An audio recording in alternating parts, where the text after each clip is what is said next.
일생 동안 당신이 반드시 읽어야 될 100권의 책 일당백 심리를 조작하는 사람들, 오늘 완결편 3부로 여러분 찾아뵙도록 하겠습니다. 반갑습니다. 정프로고요. 네, 정박입니다. 네, 이지선입니다. 네, 자 저희가 한 달 조금 남짓 전에 네. 심리를 조작하는 사람들 요 책을 이제 소개를 해드렸는데 그때 이제 앞부분 꽤 소개를 해드리다가 맨 뒤에 아주 재밌는 부분을 못 소개를 해드렸습니다. 네, 댓글에 계속 해달라고 네. 하는 요청글이 많았어요. 그래서 오늘 저희가 그 완결편으로 네. 준비를 좀 해봤고요.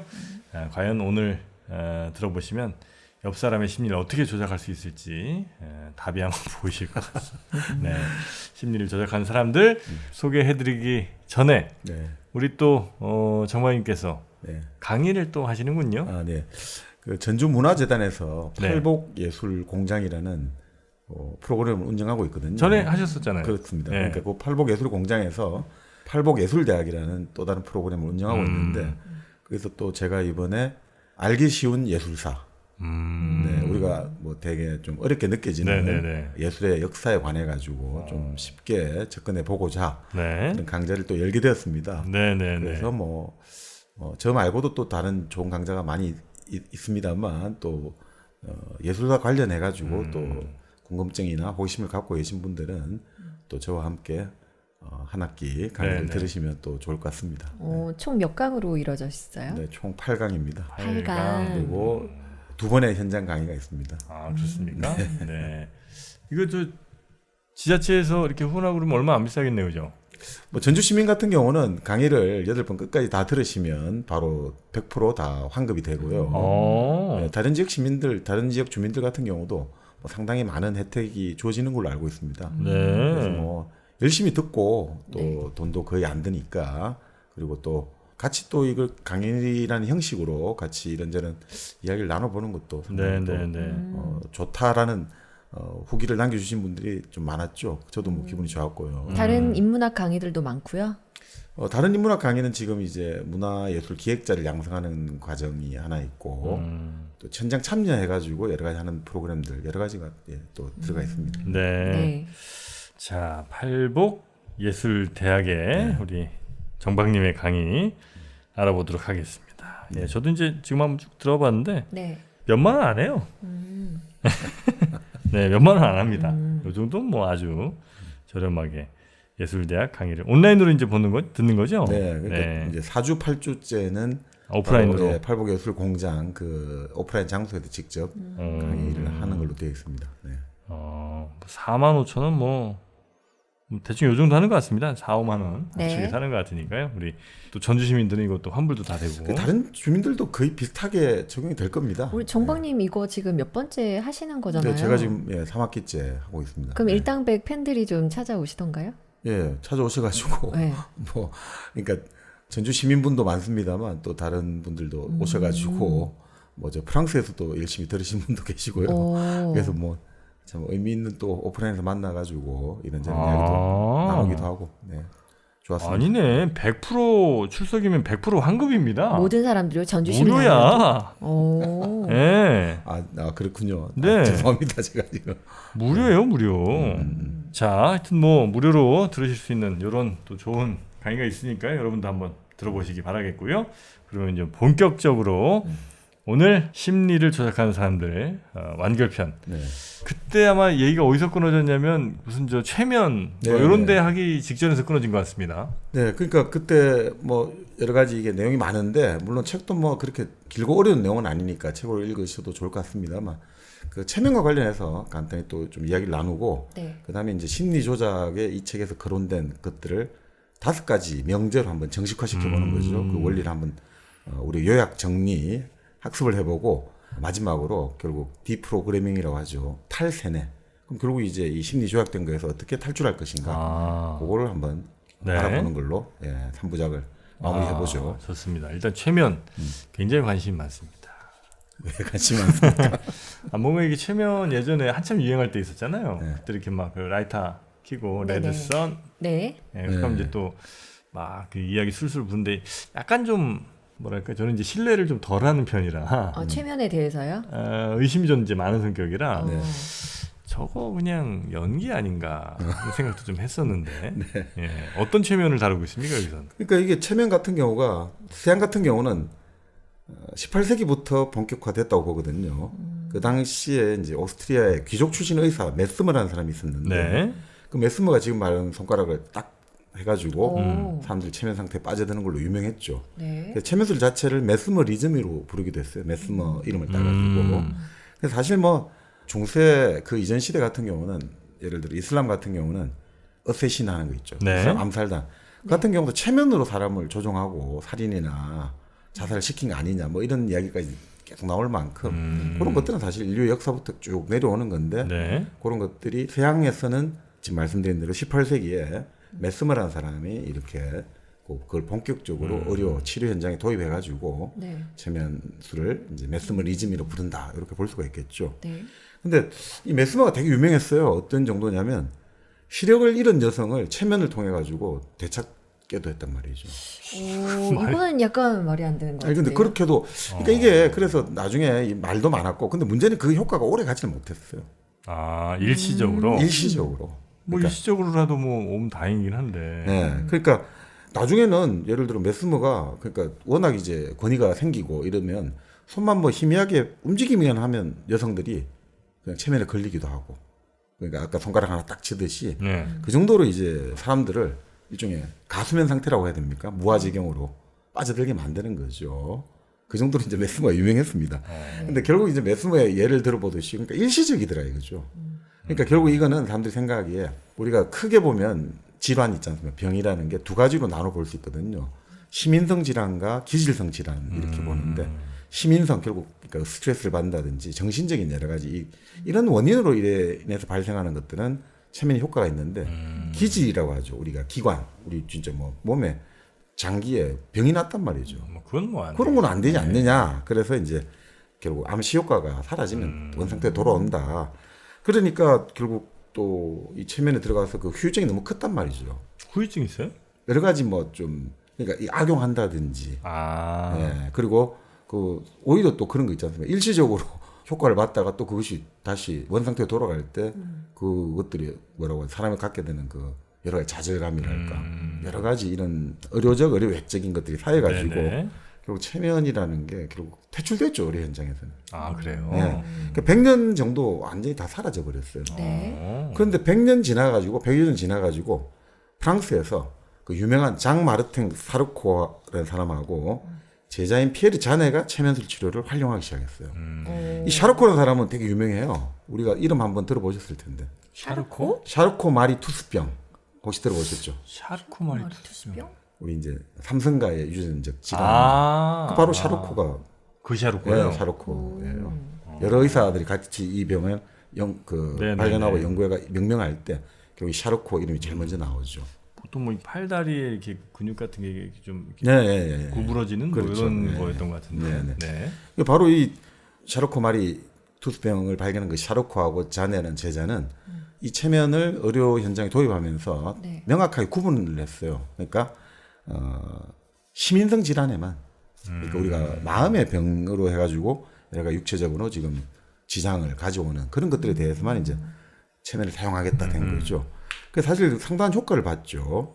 자, 그런 다음에 네. 결국 이제 프로이드 같은 경우도 이제 프랑스에 와가지고 이런 체면에 관련해가지고 이런 것들을 자기 치료에 도입하기 시작했던 거죠. 네. 근데 아까 말씀드린 또 이 체면술이라는 게 다양한 부작용을 동반하기 때문에 결국은 쓰지 않기로 보통 프로이드 같은 경우는 그러니까 결국 이런 거죠.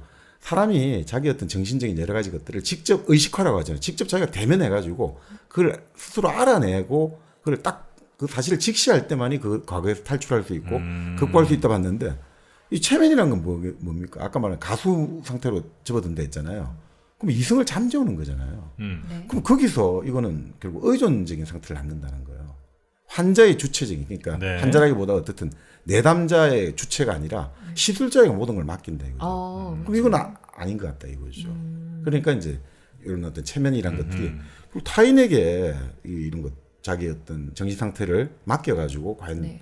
뭔가를 회복한다는 게 과연 이게 바람직한 것인가 이런 이제 그 고민을 좀 했겠죠. 그래서 체면을 포기하고 이 사람은 어떻습니까? 의식이 맑은 상태에서 대화를 통해 가지고 치료를 한 거죠. 어. 그래서 우리가 정신분석하는 거잖아요. 계속 네, 이야기를 네. 하는 거잖아요. 근데 이제 그렇게 하다 보면 문제가 또 뭐 전이 현상이라고 합니까? 전이 내가 결국 이 문제를 틀어놓은 이 의사, 상담자에게, 시술자에게 내 모든 감정을 또 다 부정적이든 긍정적이든 옮겨버리잖아요. 그렇죠. 그래서 이제 문제가 생기니까 프로이드 같은 경우는 그래서 뭐 환자하고 이런 대화를 할 때 환자는 침대에 누이고 자기는 딱 등 뒤로 돌아서서 그냥 계속 기록하고 뭐 이랬다는 거죠. 그러니까 그런 것들을 어떻게든 방지하려고 노력한 거죠. 그런 뭐 하여튼 있습니다만 그래 프로이드 같은 경우는 이제 그런 식으로 좀 체면에 대해서 좀 회의적인 생각을 가졌던 거죠. 네. 근데 이 프랑스에서 결국 이 체면에 대한 것들을 계속해서 더 연구가 많이 이루어졌어요. 그래서 나중에는 어느 정도 됐냐면 에밀 쿠에라는 사람이 되게 유명해요. 에밀 쿠에라는 사람이 있는데 이 사람 같은 경우는 어느 정도냐면 심인성 질환뿐 아니라 천식, 간질, 척추 측만증, 결핵성 교울수염, 기질 등 질환에도 효과를 봤다는 거예요. 그래요? 네, 그러니까 여러 가지 뭐 그러니까 이 사람은 체면의 본질이 결국 보니까 암시를 주면 된다 이거죠, 사실은. 꼭 체면을 걸 필요 없이 암시 주는 거 있잖아요. 암시를 우리 준다고 하는. 그럼 일시적이지만 어쨌든 그 순간만큼 그게 이제 계속해서 갈수록 이게 진짜 일시적인 걸 떠나서 이제 효과를 봤다는 거죠. 하긴 우리 몸 자체가 뭐 원래 항상성도 있고 원래 상태로 회복하려는 힘이 있는데 이제 그게 잘 안 되는 경우들이 좀 있는데 그걸 이제 어떤 체면을 통해서 만들어주면 뭐 가능성이 없진 않은 것 같은데. 그러니까 쿠에 같은 경우는 이 사람이 단순한 이게 아까 말한 메스머 같은 경우는 약간 좀 문제가 있을 수 있습니다만 쿠에는 평생을 하루 10시간씩 진료 활동을 하고 진료비도 거의 안 받았대요. 그냥 봉사하는 거예요, 그 시골에서. 네. 그리고 그 과학적인 그 데이터를 가지고 이걸 발표를 했기 때문에 아주 신뢰할 만한 거죠. 그러니까 예전에 그 노먼 커즌스라는 언론인이죠. 노먼 네. 커즌스라는 사람이 있었는데 이 사람이 아주 난치병에 걸렸어요. 불치병에. 이 사람이 너무너무 힘들었거든요. 고통스럽고. 네. 자, 그럴 때 이 사람이 어느 날 TV를 보는데 코미디 프로가 나오는 거죠. 그래서 코미디 프로를 보니까 뭐 웃고 이러다 보니까 하나도 안 아팠던 거예요. 그래서 그다음부터 이 사람이 그 코미디 프로랄까 웃음 나오는 계속 연구해가 그리고 이 사람 자기 병을 완치한 거예요. 그러고 나서 그 경험을 가지고 그 유명한 책을 썼어요. 웃음의 치료라고. 그러니까 결국 그런 식으로 좀 일맥상통하는 측면이 분명히 있는 거죠. 네. 근데 바로 이제 쿠에 같은 경우는 자기가 연구를 해보니까 아무래도 이 사람이 주로 도시보다 시골 지역에서 많이 활동을 했다고 하는데 어른보다는 아이, 도시보다는 시골 사람. 그러니까 소박하고 남의 말을 잘 의심하지 않는 사람한테 이 치료는 적합하더라는 거예요. 그래서 정프로님은 안 걸리겠죠, 최면이? 난 안 되겠다. 안 될 그러니까 보통 이제 체면 이제 잘 뭐 그 암시하고 똑같다고 본다면 네. 한 20%잘 걸리고 20% 안 걸리고 그런 정도. 남의 사람들은 이제 왔다 갔다 하는 네. 정도겠죠. 근데 사실 쿠에의 제자가 더 유명해요. 이제 쿠에의 정신을 이어받아 가지고 카우프만이라는 여자 의사가 있었는데 네. 이 사람 논문 같은 경우는 정말 대단한 이게 나오거든요. 그러니까 안검하수라고 하죠. 눈꺼풀이 처지는 증상으로 네. 7살 때까지 앞을 못 보던 아이가 있었거든요. 네. 그 아이 시력을 회복시켰단 말이죠. 그러니까 사실 우리가 그런 이야기 하잖아요. 일종의 만 3세까지 시력이 기본적으로 어느 정도 나오고 6세쯤 되면 시력이 완성되기 때문에 그 이전에 시력이 안 나오면 이건 이제 평생 시력이 회복이 안 된다고 봤는데 그걸 완치를 시키고 그 일시적 효과가 아니라 네. 그리고 결핵성 질환 같은 경우는 당시엔 치료약이 없었거든요. 특효약이. 그런데 완치를 시켰단 말이죠. 사람들이 깜짝 놀란 거죠. 근데 이 사람 같은 경우는 과연 이걸 체면 치료로 볼 수 있냐 이거죠. 뭐냐면 간단해요. 그러니까 손으로 쓰다듬어 주는 거죠. 아이를 끊임없이 마사지 요법식으로 계속해서. 신기하다. 할머니 손, 엄마 손. 네, 그 부모에게도 긍정의 말을 너는 괜찮아. 그러면서 그 긍정의 암시의 말을 계속해서 나아지고 있다 속삭이면서 이렇게 해서 결국 완치시킨 사례가 이건 뭐 혐오맹랑한 게 아니고 그렇게 나오는 거죠. 참 이게 희한한데 뭐 요즘 의학적으로 설명하자면 이렇게 이 책에서 나오고 있죠. 보통 우리가 친근감을 느낄 때 있죠. 네. 예를 들어 엄마가 아이를 출산했잖아요. 네. 그럴 때 이 엄마한테 이 아이가 옆에 있을 때 옥시토신이 막 분비되거든요. 이게 뭐 친근감을 이제 촉진하는 호르몬이에요. 이게 마찬가지로 이렇게 사람이 사람을 누군가 안아주고 쓰다듬어주고 이러면 포옹이라든지 애무를 하면 그런 옥시토신이 대량으로 나온다는 거죠.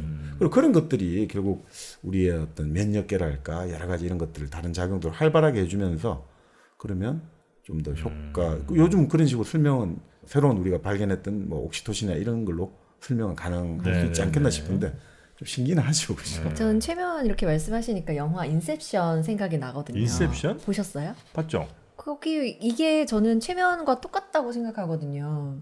그러니까 내 마음 속에 또 들어가고 더 깊숙이 들어가서 거기에 뭐에 하나의 마음을 뭐 심는 거 그게 바로 최면 아닐까요? 물론 이제 영화에서는 꿈 속에 들어가는 네. 거긴 하지만 결국 뭐 그럴 수도 있긴 하겠네요. 그렇죠. 네. 그래서 최면이 여러 가지 이제 부작용이 위험한 게 사람을 조종할 수 있다는 거죠.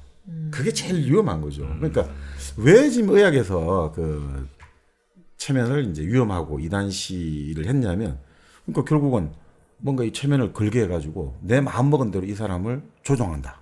네. 그 우리 영화 같은 데 보면 나오잖아요. 본 아이덴티티 같은 데도 보면 결국 사람을 완전 기계로 만들어갖고 무조건 얘는 어떤 명령도 수행하는 살인 기계로 만든 그런 게 나오잖아요. 그렇게 그런 사람을 만들어 본다면 완전히 국가 권력의 입장에서는 이 완전히 최종 병기를 지는 거와 똑같지 않습니까? 어떤 일이 있어도 인물을 배신 절대 안 하고 우리가 시킨 대로 다 한다. 이런 뭐 완벽한 최강 병기가 되는 거죠. 네. 그래서 이제 그런 것들 당연히 그래서 사람들이 이 체면을 가지면 체면으로 사람을 빠지게 하면 네. 그 사람이 가지고 있는 도덕관념도 깰 수 있는가? 그러니까 이 사람이 우리가 보통 사람을 죽인다든지 도둑질한다 이거 절대 안 된다 생각하잖아요. 네. 근데 체면을 걸어갖고 너 해라 이러면 되냐 이거죠. 될 수도 있을 것 같은데. 그래서 이제 실험을 해봤죠. 해봤어요? 예, 그러니까 두레트라는 프랑스 신경학자가 네. 실험을 해봤는데 어떤 피험자 여성에게 체면을 걸은 다음에 자 범죄행위를 시킨 거죠. 범죄행위를 이 체면 상태에서 그러니까 막 실험용 가짜 우리 덤이라고 합니까? 사람 비슷한 그 이런 하여튼 뭐 실험용으로 만든 데다가 막 자 칼로 찔러 죽여 막 근데 칼로 찔러서 피가 막 그 안에 가짜 빗물 비슷한 걸 넣어나가 막 피가 낭자하게 터지고 흐르고 이런 거 다 했는데 막 다 하더란 거야. 막 찌르고 빼고. 그래서 그럼 체면으로 사람을 조정할 수 있다라고 이제 생각을 했는데 그 뒤에 그 실험을 공개적으로 하고 나서 끝나고 나서 그 학자를 도와줬던 대학생들이 장난을 한번 치보기라는 거죠. 지금 아직 그 여성은 그 체면에서 안 깨어났거든요. 네. 그래서 어떤 장난을 치냐면 지금 당신은 방에 혼자 있고 이제 목욕을 해야 될 시간이다. 그러니까 이제 옷을 벗어야 된다라는 식으로 이제 명령을 내렸거든요. 네. 격렬하게 저항하더라는 거예요. 이 여성이 옷을 벗으라는 말에 지금까지 사람 죽이라는 건 막 다 죽여놓고 네. 오히려 옷을 벗으라는 말은 격렬히 제한한다는 거죠. 자, 그래서 이걸 어떻게 해석하냐면, 자, 이 여성이 교수에게 일단 명령을 받았잖아요. 지시를 받을 때는 기본적인 신뢰관계 라포가 있다는 거예요. 교수가 하는 것은 기본적으로 나에게 나쁜 일을 시킬 리 없다라는 신뢰관계가 있기 때문에 결국 그렇게 했지만 학생들은 그런 신뢰감이 없잖아요. 그러니까 학생들이 시킨 대로 내가 옷을 훌렁훌렁 번다. 방해하는 거죠. 그래서 결국 체면 상태에서도 우리가 기본적으로 자기의 의사를 유지를 하고 또 선악 판단하는 능력은 유지할 수 있다라는 식으로 이제 대충 사람들은 생각이 됐거든요. 근데 가끔 보면 무슨 네. 저 사이비 종교나 이쪽에 뭐 나는 그게 이제 체면이랑 비슷하다고 보는데 네. 그분들은 정말 뭐 특히나 그 일본의 오음진류 같은 경우는 더하고 네. 우리나라도 무슨 저 무속인의 무슨 계속 지속된 가스라이팅 뭐 이런 걸 네. 이제 받는 사람이 뭐 정말 끔찍한 일을 저지르기도 하잖아요. 네.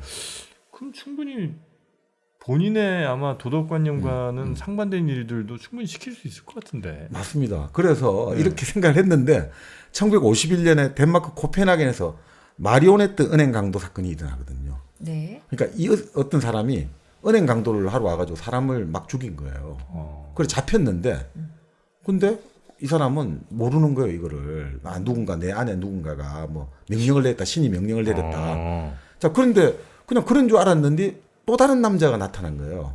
그래서, 애초에 이제 하드랩이라는 기계 공장을 다니는 한 성인 남자가 은행 강도짓을 하다가 하여튼 은행원 2명을 총으로 쏴 죽였는데 체포가 됐단 말이죠.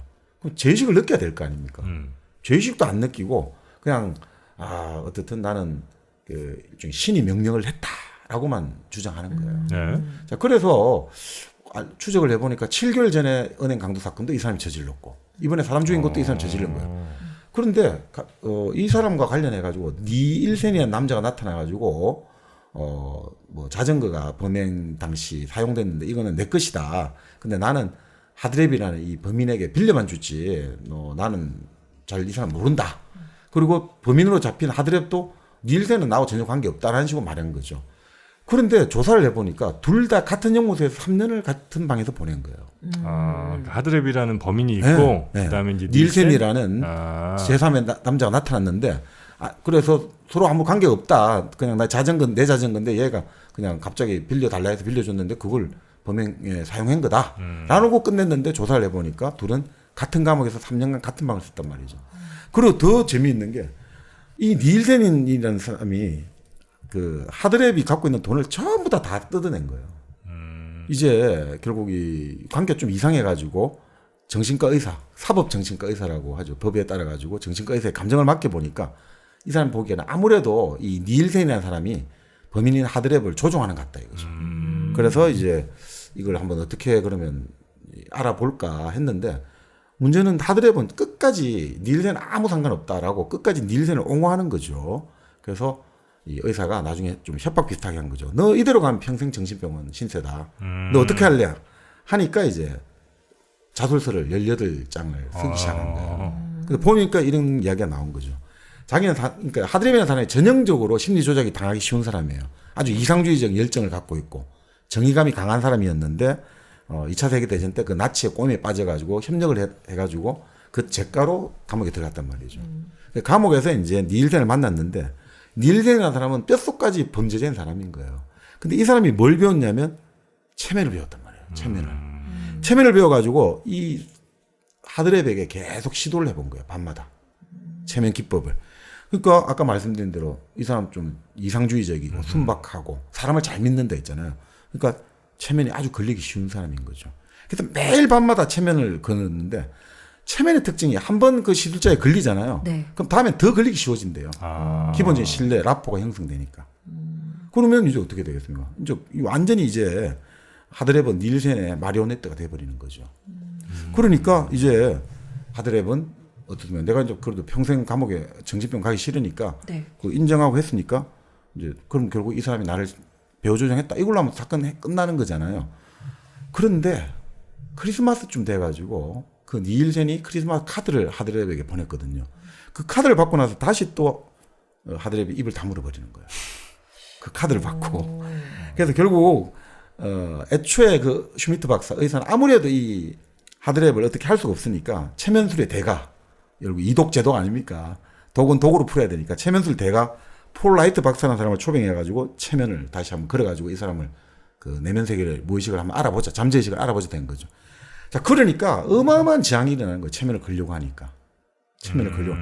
그게 뭐냐면 결국 닐센이 하드랩의 무의식에 자물쇠를 잠가버린 거예요. 다른 사람이 너한테 들어오는 거를 하면 이게 못 들어오게 딱 자물쇠를 잠간 거고 나만 너에게 들어갈 수 있는 걸로 딱 만들어 놓은 거죠. 그러니까 아무래도 이게 안 되는 거예요. 이게. 결국은 닐센이 하드랩을 조종했다는 걸 증명하려면 그 하드랩이 하여튼 무의식을 해방시켜가지고 어떤 짓이 있는지를 봐야 되는데 그 자물쇠를 잠가 놓으니까 안 되잖아요. 그래서 마지막 수단으로 강력한 항불안 작용을 지닌 이 주사를 놓은 거예요. 주사약을 놓은 거예요. 네. 그래가지고 체면을 시도하니까 마침내 이제 체면에 들어가게 된 거예요. 트랜스 상태로 빠진 거예요. 그 상태에서 그러니까 결국은 이제 자물쇠가 열린 거죠. 그 상태에서 결국 이제 닐센이 하드랩에게 어떤 짓을 했는지가 쫙 이제 이야기가 나오기 시작하는 거죠. 그러니까 닐센이 이런 식으로 조작을 한 거예요. 매일 밤 하드랩에게 체면을 걸면서 나는 수호천사의 뜻을 전달하는 대변인 X다라고 말하는 거죠. 자, 그러면서 수호천사는 신이 이제 맡긴 임무를 전달하는 사람이고 그것을 신이 다 명령을 내리면 무조건 실행하는 게 너의 운명이다. 그리고 나는 그것을 너에게 전달해주는 대변인이다. 나는 수호천사는 아니야. 난 대변인이야. 라고 계속해서 이제 말하는 거죠. 근데 결국 어떻습니까? 그럼 닐센의 말이 결국 신의 뜻이 되는 거잖아요. 나는 그 수호천사의 대변인. 그러면서 어떻게 됩니까? 닐센은 동시에 내가 신 자체는 아니고 신의 대변자잖아요. 그래서 이렇게 체면을 딱 걸어놓은 거예요. 너가 신에 대해서 수호천사의 존재에 대해서는 남에게 말해도 좋지만 대변자 X 그러니까 나에 대해서 절대 그 말씀 안 된다고 딱 명령을 내린 거예요. 그러니까 조장해놓고 자기는 안전지대에 머무는 거죠. 범죄하다 잡히면 나는 신의 뜻에 따라서 했다. 절대 이 닐센은 빠져버리는 거예요. 그러니까 아주 교묘하죠. 그런 다음에 이제 감옥에서 풀려났잖아요. 풀려나고 나서 결국 뭐냐면 닐센이 결국 하드랩을 찾아가서 딱 갖고 있는 돈을 다 뜯어낸 거예요. 그런 다음에 실험을 해야 될 거 아닙니까 또. 그래서 가족들이 계속해서 방해할 거 아니에요. 이제 너 왜 저 사람한테 자꾸 만나냐. 그러니까 닐센이 하드랩 보고 이제 천상의 왕국에 오는데 가족은 의미가 없다. 가족을 버려라라고 명령을 내려요. 그 명령대로 그대로 실행을 해버려요. 닐센이 또 한 번 실험해보는 거죠. 야, 얘 어디까지 내 말 들을까? 그래서 너 내가 골라준 여자하고 결혼해. 하니까 그대로 또 실행하는 거예요. 그런 다음에 결혼식 전에 어떻게 또 명령을 내린지 압니까? 자, 너는 신에 대한 헌신을 보여줘야 된다. 어떻게 보여줘야 되겠냐 이거죠. 여자를. 나하고 신부가 잠을 자야 된다. 너 그거 할 수 있겠냐? 또 그대로 다 하는 거예요. 그대로. 그 신부가 좀 황당할 거 아닙니까? 그래서 이거 좀 이상한데라고 하면서 저 사람하고 관계를 끊으라 했는데 하더라면 절대 안 듣는 거예요. 그거까지 다 전부 다 양해하고 자는 거 다 양해하고. 지금 종교 어디하고 비슷하잖아요. 다 보면. 그 정도로 강력한 거예요. 가족 끊으라면 가족 끊고 사람하고 결혼해라 하면 그냥 시킨 대로 결혼하는 거예요. 자, 그런 다음에 처음에는 이제 푼돈을 갈취하고 하지만 이 갖고는 성에 안 찰 거지 않습니까? 그러니까 닐센이 은행 강도질을 시킨 거죠. 처음에는 하드랩도 아무리 지금 건놨지만 자기 도덕관념이 위배되잖아요. 안 따르려고 하니까 또 병상하자, 체면하자 해가지고 결국 수호천사의 이거는 소원이다 해가지고 은행 강도질 시킨 거죠. 자, 그런 다음에 또 계속해서 이제 그 돈도 자기가 다 가져가고. 왜냐면 이런 거 있지 않습니까? 자, 수호천사가 여기에 묻으라고 했다. 나무에 묻어. 그런 다음에 자기가 다 가져가면 되잖아요. 일하기 편하네. 그런 다음에 딱 이제 또 하드랩을 데려와서 봐라, 수호천사 가져왔다. 딱 그죠? 나무 밑에 파보면 없지 않냐. 봐라, 천사가 가져왔다. 또 하드랩은 닐슨을 더 믿게 되고 이런 식으로 가는 거예요. 계속해서 그 명령을 하는 거죠. 그러면서 다시 또 은행 강도질을 시켜야 되니까 네. 신에 대한 헌신을 다시 시험해야 돼. 다시 너의 아내를 나에게 바쳐라고 이제 명령을 내린 거죠. 그런데 부인도 이제 절대 더 이상 안 할 거야. 그러니까 강제로 그 성폭행을 한 거예요. 근데도 하드랩은 가만히 지켜보고 있는 거예요. 그 정도까지 오는 거예요. 이것은 왜냐하면 신의 뜻이다 이거죠. 신의 대리인이 지금 신의 뜻을 전달하는데 내가 절대 방해하면 안 된다 이거죠. 오히려 그런 식으로 성폭행하는 걸 오히려 방관해 주고 있는 거예요. 자, 이 정도로 가면서 이제 두 번째 강도 사건, 그러니까 대충 이 전모를 알게 된 거죠. 네. 자, 그런 다음에 문제는 자, 이 심리 조작을 그러면 당해서 이 사람이 무죄다라는 거를 보여줘야 되는데 그러면 똑같은 의미로 이 라이트 박사도 이 심리 조작을 보여줘야 될 거 아닙니까? 이 정도로 해갖고 얘가 그러니까 심리 조작을 통한 상태에서 이런 범죄를 저질렀다는 거를 배심원들에게 납득시키면 자기도 그걸 해야 될 거 아닙니까? 그래서 라이트 박사도 어떻게 하느냐? 또 체면을 거는 거예요. 그래서 이번에 체면을 어떻게 했냐면 우리 치면 영어 알파벳 P라는 말만 들으면 이 사람이 트랜스 상태로 빠지도록 한 거예요. P라는 말만 딱 들으면. 그 진짜 이제 그러면 어떻게 되냐? 전화를 하다가도 P 말하면 갑자기 이 사람 전화기 떨어뜨리고 체면 상태 들어가는 거예요. 엄청 잘 걸리는 사람이. 뭐 하는 사람이야? 그렇게가 이제 결국 법정에서 이제 이걸 보여준 거죠. 실험 다 하고. 그래 7시간 동안 정은혜가 결국 근데 어떻게 됐느냐? 뭐 닐센에게는 당연히 이제 이 정말 이 나쁜 놈이구나. 교사한 거잖아요. 살인 교사도 되고 은행 강도 교사. 그래서 종신형이 선고됐어요. 근데 하드랩은 어떤 결과가 나왔겠습니까? 하드랩 설마 무죄는 아니겠죠? 무죄는 아니지. 한 3년 정도? 평생 정신병원에 수용한다. 이렇게 됐죠. 평생 정신병원. 그러니까 이게 그러니까 참 이게 우리가 좀 무서운 게 본인의 신조나 도덕관에 맞지 않는 행위라도 사람을 조종하면 원하는 대로 움직일 수 있다는 걸 알게 된 거죠, 사실. 그러니까 인간이 참 약한 거란 거죠. 네. 정프로님 체면에 관심 많다 하셨잖아요. 저는 관심 많죠. 저도 사실 관심 많거든요. 그래요? 누가 저에게 체면 좀 걸어줬으면 좋겠어요. 그래? 네. 내가 한번 해볼까? 한번 해보실래요? 저 잘 걸릴걸요 아마. 자, 아니요. 이지선 씨, 네. 내 말을 잘 듣습니다. 네. 당신은 책을 어디다 놓고 읽습니까? 리드모어 독서대. 자, 여러분도 다시 한번 따라합니다. 리드모아 독서대에 책을 놓고 책을 읽으시면 훨씬 더 건강하게 그리고 오래 집중해서 읽으실 수가 있습니다. 합판이 아주 튼튼한 네. 무게감 있는 리드모아 독서대. 네이버에서 리드모아 더 많이 읽는다는 거죠. 네, 리드모아 독서대 한번 경험해 보시기 바라겠습니다. 네. 나중에 언제 한번 진짜 한번 해봅시다 이거. 최면이요? 저는 지금 부정적인 일로 쓰였잖아요. 긍정적인 면으로 좀 누가 저한테 제가 뭐 성우일을 할 때, 연기를 할 때, 너는 자신감을 더. 네, 탁 하면 엄청 집중할 수 있어. 이런 최면. 그런 걸 누가 걸어주면 좋겠어요. 제가 이제 제 지인이 예전에 우리나라에서 체면의학의 가장 큰 대가가 계신데 거기도 직접 공부를 한 정신과 의사분이 계시거든요. 네. 한번 모시고 그 이야기를 한번 해보는 것도 너무 재미가 재밌겠다. 있겠어요. 네. 아 그래요? 네. 근데 뭐 사실 이런 것들 관련해 가지고 우리나라 드라마가 있었죠. 그리고 영화도 나왔죠. 이 드라마에 기초해서. 아 얼굴 없는 미녀? 네, 마녀? 네 맞습니다. 마녀인가 미녀인가? 미녀. 예. 그 그게 김혜수 씨. 그게 이제 영화고 예. 김혜수 그리고 누구죠? 김태우 예. 배우가 나왔고 예. 예. 본래는 1970년대 후반에 아. 이순재 장미 배우가 나와가지고 그게 드라마로 나왔거든요. 얼굴 원래 있었어요. 네네네. 아. 그 이순재 배우가 거기서 이제 친구의 부인인 장미가 너무 예쁘단 말이에요. 장미 배우가. 그래서 체면을 거는 거죠. 매주 무슨 수요일 이곳으로 나를 찾아와라. 그래서 이제 성관계를 계속 가진 거죠. 근데 어느 날 오다가 교통사고가 난 거죠. 근데 교통사고가 났는데 이제 저 세상을 떠나게 됐지만 어떻습니까? 체면이 안 풀어졌잖아요. 네. 그래서 어떻게 찾아오겠죠. 네. 그 얼굴이 완전히 그렇죠. 그런 상태에서 계속 사무실 찾아오는 거죠. 체면이 안 풀려서 죽어서 찾아온다 이런 설정이었죠. 아 그런가요? 네네네네. 올드보이도 최면 나오잖아요. 올드보이 나오죠. 네. 그 이승신 씨가 아마 그 최민식 씨를 네, 이렇게 체면하는 장면이 꽤 뭐 맞네요. 예, 네. 콘텐츠에서 많이 좀 있었던 것 같네요. 그러니까 정말 이게 체면은 시술하는 사람이 정말 선의를 갖고 있어야 되거든요. 안 그러면 진짜 위험해질 수 있죠. 그러니까 근데 바로 이 마리오네트 은행 강도 사건을 딱 사람들이 보게 되고 전 세계 정보기관이 다 주목하게 된 거죠. 사람을 조종할 수 있구나. 그래 그때부터 이제 미국 CIA 같은 경우가 이제 뭐 소련도 다 마찬가지입니다만 CIA에서 아주 관심을 가지게 되었고 그 CIA의 모스 알렌이라는 사람이 있는데 그 CIA 구루로 불렸죠.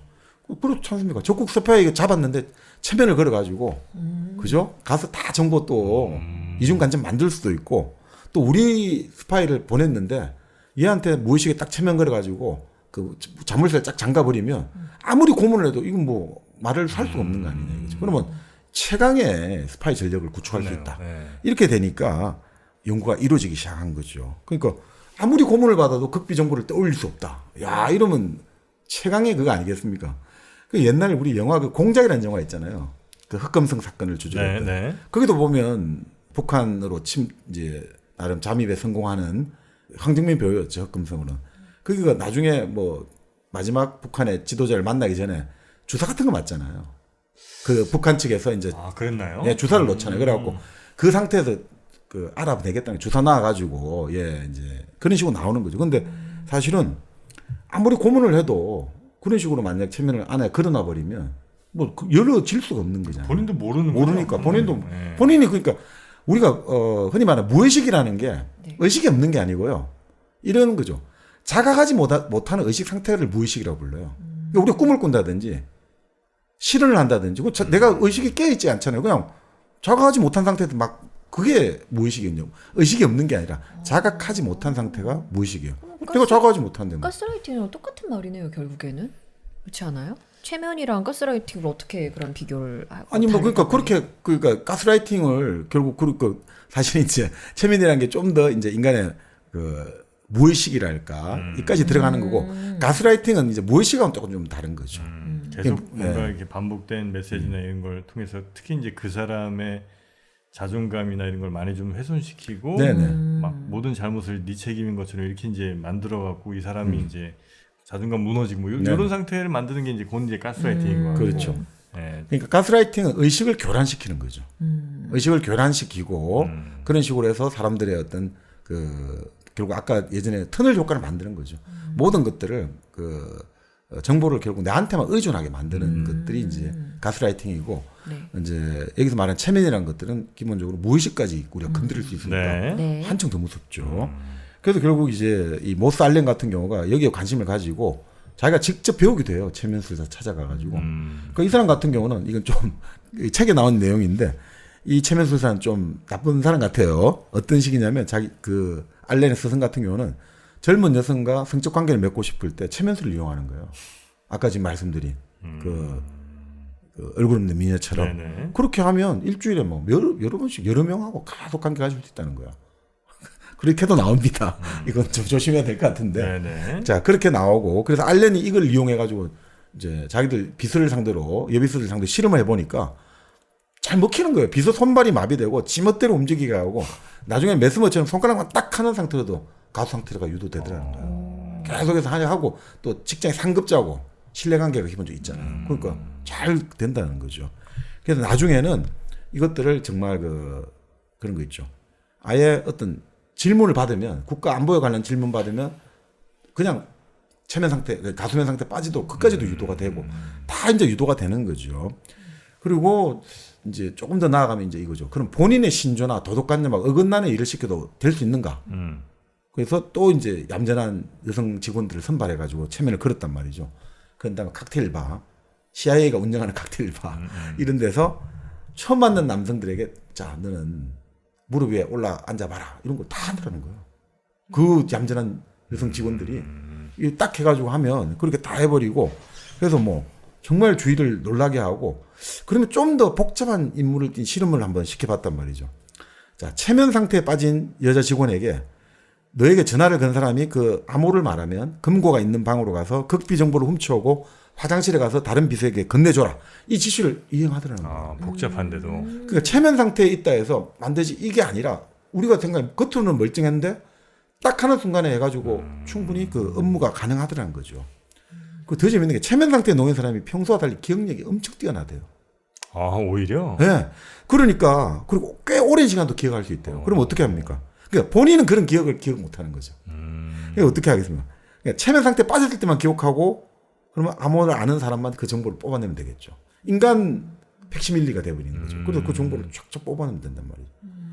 그러니까 그리고 체면 상태에 빠져놓게 해도 평소와 다름없이 활동한단 말이죠. 네. 자 이러니까 야 이렇게 돼버리면 이건 뭐 어마어마한 기법되니까 그런 조사들이 국가가 개입해가지고 지난번에 우리 말씀드렸듯이 바블로프 그 러시아 이야기 드렸습니다만 그런 식으로 계속해서 이제 CIA도 그런 것들을 많이 활용을 했던 거죠. 근데 문제는 이런 것들이 아주 비윤리적이고 비도덕적이지 않습니까? 네. 그러니까 그것들이 이제 70년대가 되면서 결국 이건 좀 너무 그 당시 특히 또 우리 워터게이트 사건 나왔잖아요. 네네. 정보기관의 도덕성 이렇게 해가지고 그런 것들이 엄격한 통제를 받아야 된다 해서 그 자체는 이제 폐기가 됐고. 많이 이제 그 정보기관에서는 못하게 많이 됐죠. 네. 근데 문제는 그렇다 하더라도 사실은 한 번 발전한 게 결국 없어지진 않잖아요. 네. 그러니 냉전이 붕괴하고 세뇌 연구가 몰락한 같아도 요것들이 결국은 어디로 흘러나왔냐면 민간으로 흘러나오기 시작한 거예요. 그 발전된 기법. 우리 그거 똑같습니다. IT 혁명이 가능하게 됐던 게 냉전이 끝나고 나니까 미국이 갖고 있던 미국 CIA나 군부가 갖고 있던 그 IT 관련 기술들이 다 풀어지면서 네네. 그래서 IT 혁명이 가능했잖아요. 네. 나쁜 의미에서 이제 이 심리 조작도 냉전이 끝나고 이제 그 더 이상 정보기관의 그 세뇌나 심리 조작 연구가 여러 가지가 느슨해지니까 이제 민간으로 나와가지고 지금 정치에 쓰이고 마케팅에 쓰이는 거죠. 그러니까 이제는 사실 그렇지 않습니까? 근데 결국 이런 뭐 세뇌나 이런 것도 기본적으로 친해야 되고 사람을 데리고 와야 되고 이렇게 와야 되는데 그럼 대량으로 집단으로 하면 안 되냐? 그게 나오는 게 이제 결국 집단적인 잠재의식 조정하는 게 우리 서브리미널 효과라고 하죠. 네. 서브리미널 그 잠재의식을 서브리미널 그 우리 그 유명한 실험 알죠? 영화를 보는데 영화 예, 중간중간 쉴 때 예. 코카콜라 뭐 이런 거 넣으면 그게 바로 서브리미널 그 효과예요. 이거 못 쓰게 됐다고 하던데 그죠? 그러니까 이게 바로 집단 대중을 상대 대량 집단 심리 조작인 거죠. 근데 우리 유튜브는 되지 않을까요? 아, 중간중간에. 네. 중간중간에 뭐 넣으면 되잖아요. 아, 소백지향 넣고. 아, 그럴까요? 우리가 눈치채지 네. 못하게 짧은 진짜 짧게 이제 들었네. 0.05초 뭐 사이. 그럼 이제 그거 한 잔 보고 나면 나도 갑자기- 모르게 주문하는 거죠. 네, 먹고 싶고 뭔가 건강을 챙기고 싶고. 네, 뭐 여러분 그런 것들인 거죠. 네. 네. 우리 이렇게까지 하고 싶진 않습니다.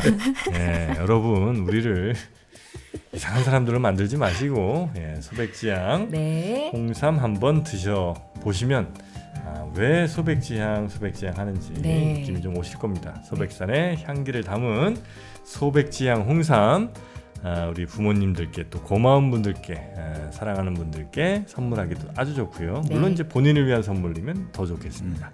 소백지향 홍삼 검색해 주시기 바라겠습니다. 사실 뭐 지금까지는 인권을 침해한다 이러지만 아니 서브리미널은 뭐 그렇게 뭐 사람들이 눈치채기도 어렵고 그렇게 특별하게 우리가 생각하기에 피해 주는 것도 네, 아니고 이런 것 같은데 결국 이게 마케팅과 정치 컨설팅에 어떻게 활용되냐면